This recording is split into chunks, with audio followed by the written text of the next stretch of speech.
My brother smiled as he handed me the termination letter from our family restaurant where I'd worked for 20 years. "You're just an employee who's outlived his usefulness," he said. What he didn't know was that Dad's secret safe behind the kitchen wall contained ownership documents that would prove him very wrong. "My name is Marco Rossi. I'm 42 years old. Our family restaurant Rossi's is a small Italian place in Brooklyn. My father Giuseppe came here from Italy in 1985 with nothing, just a dream and a strong work ethic. In the early years, he and Mom did everything themselves. My brother Tony and I grew up in this restaurant. As kids, we'd come here after school and do homework at the back table. Dad would teach us Italian and tell us Nonna's recipes. But Tony and I were very different. I loved being in the kitchen, making pasta sauce with Dad, preparing fresh mozzarella, talking with customers. Tony loved numbers, accounting, profit margins, business expansion.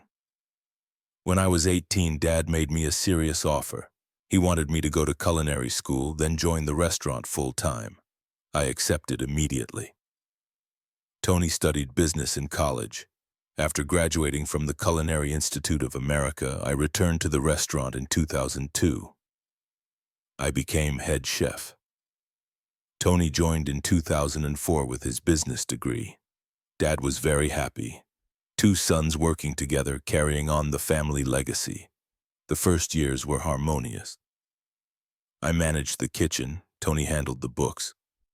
Dad did overall supervision and chatted with customers.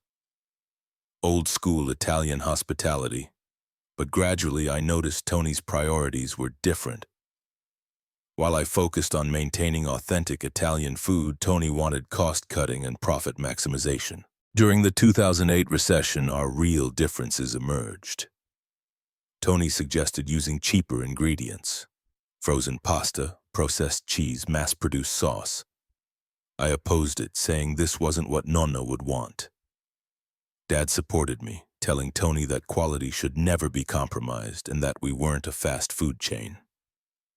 Tony got frustrated, calling me a romantic and insisting that business was business and profits mattered. In 2010, Tony tried to bring modernization to the restaurant. New POS system, online ordering, delivery apps. Some changes were good, but the philosophy was changing. I defended traditional method. Hand-rolled pasta, house-made sauces, personal service. Tony wanted efficiency. Faster turnover, higher volume, lower costs. Dad was increasingly torn. He loved tradition but understood business realities. He was caught between his sons. In 2015, Dad had a small heart attack. During recovery, restaurant operations fell to us. I managed the kitchen. Tony handled the business side. During that period, I noticed Tony couldn't connect with customers. They were just revenue sources to him. But I knew every family, remembered their special occasions. Mrs. Benedetto came every week and ordered her late husband's favorite osso buco. Tommy Salerno came every Friday for date night, always wanting the same corner table. These were family, not just customers.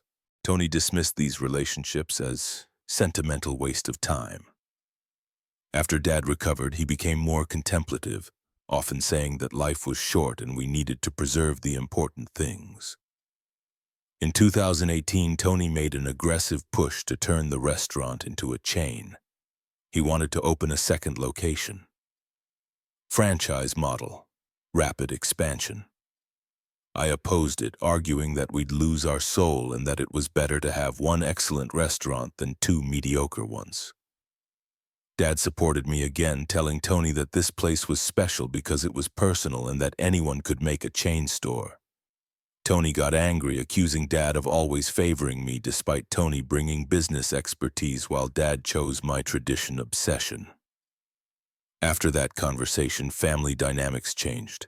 Tony was resentful, Dad was worried, and I was caught in the middle.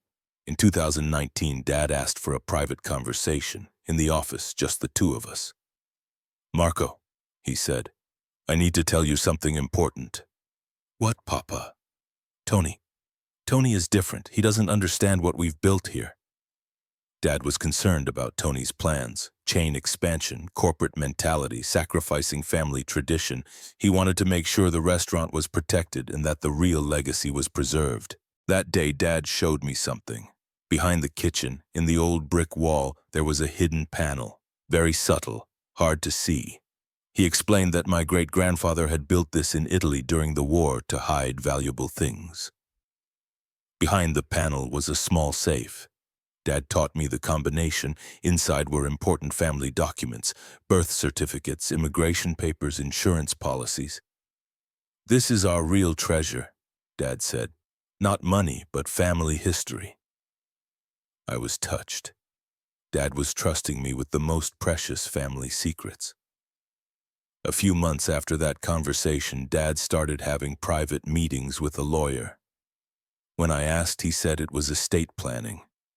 Normal old age preparation. In December 2019, Dad had a major heart attack. By the time the ambulance arrived, it was too late. He died 2 days later in the hospital. The funeral was devastating. The whole neighborhood came. Customers, suppliers, even competitors. Dad was very loved in the community. The will reading was held at Harold Goldstein's office. Tony, me, and a few family friends were there. The will was straightforward. The restaurant was equally divided between Tony and me. The house went to Mama, some money to charities. Standard family will. Tony immediately started taking charge, saying right after the funeral that we needed to discuss the future.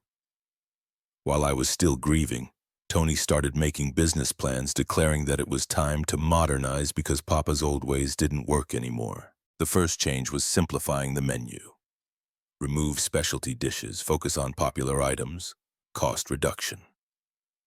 I opposed it, explaining that these recipes came from Nonna and were family heritage. Tony dismissed my concerns, saying heritage didn't pay bills and that we needed to be practical. Then came staff cuts. Longtime employees were let go, younger, cheaper workers were hired. Lucia, a 15-year waitress, was fired. Giuseppe, the head waiter, was forced into early retirement. I fought every change, but Tony had an equal voice as business partner. Customer complaints started increasing. Food quality was down, service was impersonal, atmosphere was lost. Tony didn't care. Profits were slightly up. That's all that mattered.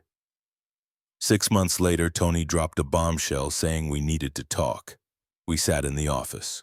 Tony opened a folder and pulled out papers explaining that he'd been consulting with a business advisor and that the restaurant needed complete restructuring.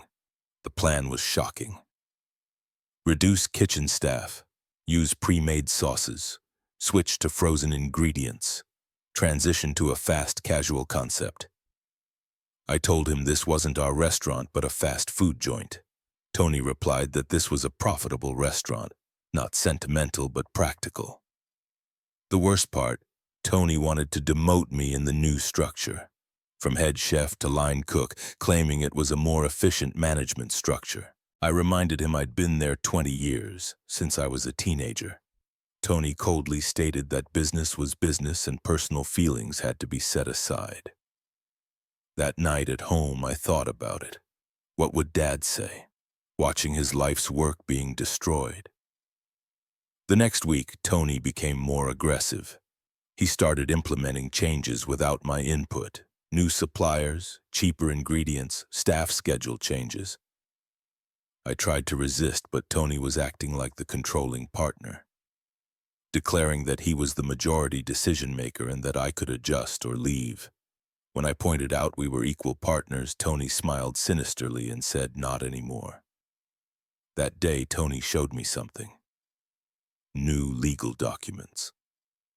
After Dad's death, Tony had filed additional paperwork, 75% of the restaurant to himself, 25% to me. I said this couldn't be legal. Tony claimed these were Papa's private instructions that the lawyer had confirmed. The documents looked authentic, signature dates, official stamps. But something felt wrong. A week later, Tony made his final move, informing me that my services were no longer needed. He handed me the termination letter, professional letterhead, legal language, immediate effect, 20 years, I said, shocked. You're just an employee who's outlived his usefulness, he said. New management, new direction. This is a family business. My business now, Tony said coldly.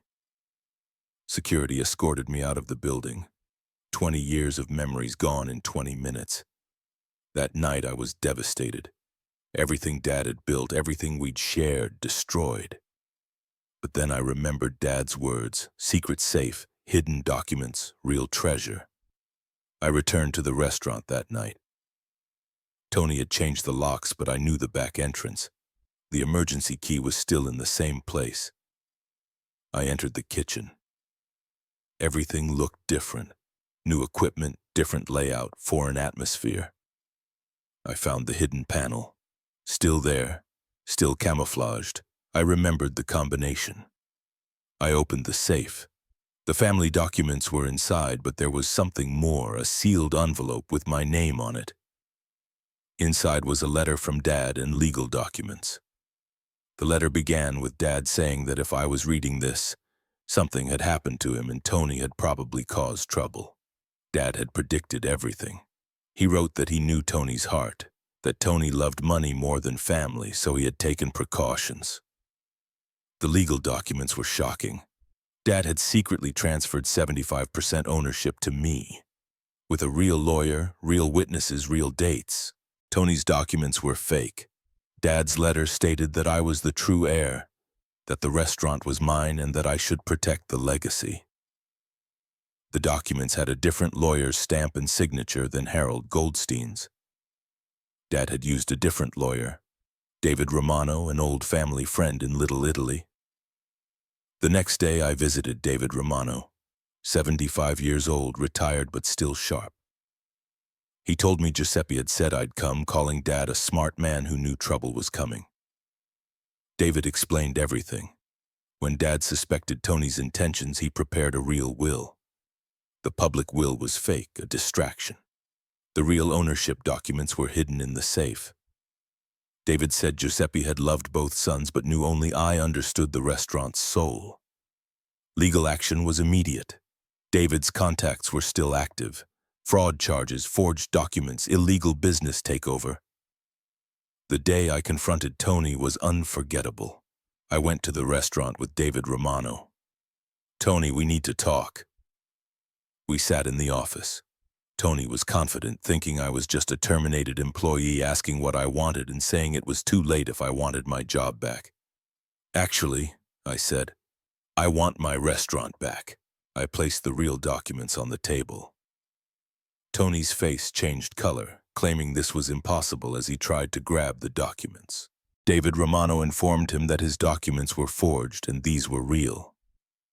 Tony panicked, insisting this was a mistake and that Papa had left the restaurant equally. Papa was smart, I said. He knew exactly who deserved what. The legal process was swift. Tony's forged documents were exposed. The real ownership documents were authenticated. The court ruled in my favor.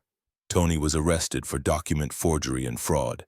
He faced serious charges. The restaurant became mine, completely, legally, finally. My first action was reversing Tony's changes, restore original recipes, bring back quality ingredients, rehire fired staff. Lucia returned to her job. Giuseppe came back from retirement. Customers noticed immediately, saying it felt like home again and that Papa's spirit had returned. Business slowly recovered. Word spread that the real Rossi's was back. Authentic food, family atmosphere, personal service. Tony got a 3-year prison sentence. Forgery, fraud, business interference. Enough time to think about what he'd lost. Now the restaurant is thriving. Dad's legacy is protected. Family tradition is preserved. Sometimes I miss Tony. Despite everything, he's still my brother. But choices have consequences.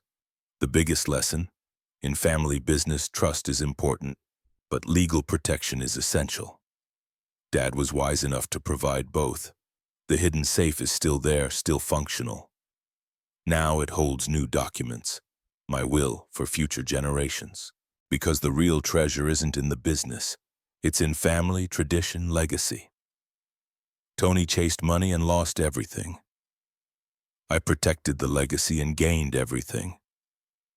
Sometimes late at night, I sit in the restaurant. I can feel Dad's spirit, proud, content, peaceful. Real victory isn't money. It's protecting the family name, preserving tradition, maintaining authenticity. Rossis continues, from generation to generation, exactly as Dad wanted.